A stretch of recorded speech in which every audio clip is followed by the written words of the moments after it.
19 август 2026. При доматите. Доматите вече са на 90% обрани. Има някакви заврази по върховете, но всичко, което е надолу, вече е озря, беше обрано.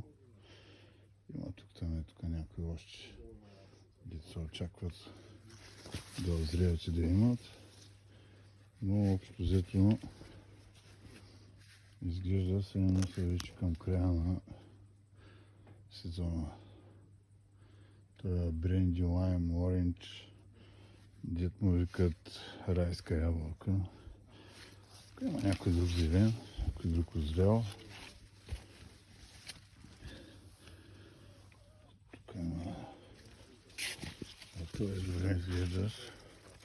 6-700 грама вълнат, по-голямо от ръката ми. Това е на дядо Трайко сорта. Не е розов, червен домат. Всичко друго е... Има...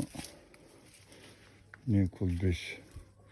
Сега по върховете има тук там някой цвят, някой вързал, някой цвят си съхнал. Тук може да излязат някой да порасне.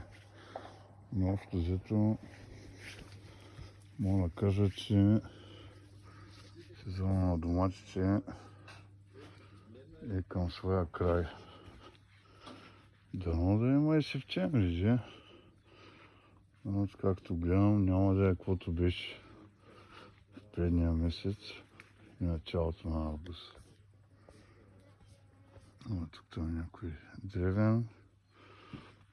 5-6 домата забрани. Но общо взето не е останало много.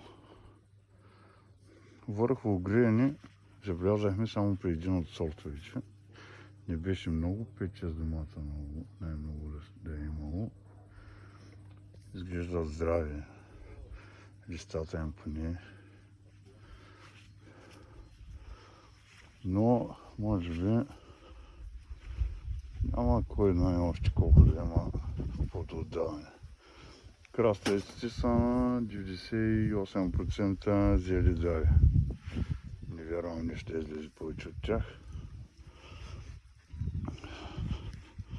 Сега много ли брахме, малко ли брахме.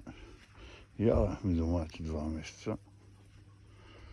Но общо взето, мисля, че сме към края. До и септември, ако издием някой друг домат. Но общо взето, това ще е за тази година.